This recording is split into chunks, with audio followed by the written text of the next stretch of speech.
Bonjour, on commence par Achat Toldot. Alors Baruch Hashem, Rivka, après de très nombreuses prières, tombe enfin enceinte. Elle attend un petit bébé extraordinaire. Mazel Tov. Mais comme on va le voir dans la suite de la paracha, elle va très vite déchanter. Et oui, quand elle passe devant la synagogue, le bébé il veut sortir. Et quand elle passe devant un lieu d'idolâtrie, le bébé il veut aussi sortir. Et là, elle est complètement déboussolée. Elle décide d'aller voir les grandes générations qui vont lui expliquer qu'elle attend des jumeaux. Baruch Hashem, Yaakov et Esav, double Mazel Tov. Et là, Rivka, elle retrouve la joie.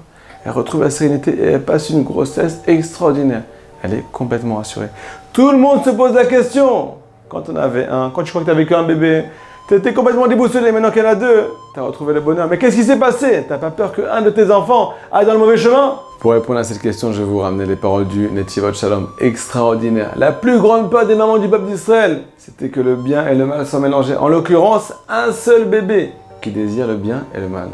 Quand on leur a dit que c'était des jumeaux et qu'il y en avait un qui allait sortir tzaddik et un qui allait sortir rachat, et Baruch Hashem, elle a retrouvé le souffle parce que le bien il a sa place maintenant et le mal il a aussi sa place.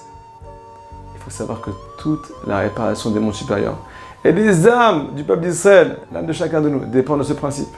Je vais vous expliquer. Avec un petit exemple, on peut voir au tout début de la création du monde que lorsque Akadosh Baruch Hu a vu que la pénombre et la lumière étaient mélangées, il a décidé de les séparer. Vayavdel Elokim ben haor ben hachosher. Hachem a séparé la lumière de la pénombre. Et là, nous dit le passage juste avant. Vayar Elokim et haor kitov. Akadosh Baruch Hu, il a vu que la lumière elle était bonne. Mais dis-moi, il n'a pas vu avant que la lumière était bonne. Il faut savoir, le dit Rabbi Nathan de Breslev, un principe extraordinaire. De là, tu apprends. Quand la lumière, quand le bien est mélangé au mal, quand la lumière est mélangée à la pénombre, eh bien la lumière ne peut pas t'avorter. Elle ne peut pas t'éclairer dans ton chemin. C'est pas dommage tout ça. Et là, Baruch Hashem, vient Rabbi Nachman de Breslev et nous dit une bombe atomique.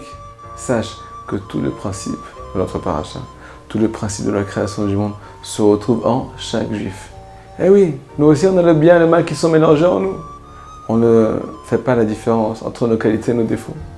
Je vais vous donner un petit exemple. L'être humain a tendance à s'identifier au mal qui est en lui, et beaucoup moins à ses qualités. Et là, le Yitzhara, il vient et lui dit, écoute mon ami, ça y est, t'es dans mes filets. Et oui, si tu n'es pas conscient du bien qu'il y a en toi, s'il n'a pas à sa place le bien, s'il n'y a pas une différence entre le bien et le mal, si tu ne fais pas le tri, tu peux pas, ce bien, il ne peut pas t'éclairer, il ne peut pas t'apporter, il ne peut pas t'aider à revenir vers Akadosh Baruch Hu. Le dit Rabbi Nachman de Breslev, le seul conseil, que tu prennes du temps chaque jour, du temps pour toi, et que tu t'assoies avec une feuille et un stylo. Et tu notes toutes tes qualités, tu les récoltes, tu fais un petit bouquet de fleurs. Encore une qualité, encore une qualité, encore une qualité. Tu vas voir, tu vas comprendre.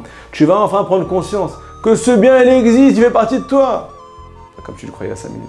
Celui qui écoute ce conseil de Rabbi Nachman pourra retrouver la vie et pourra revenir vers Akadosh Baruch Hu.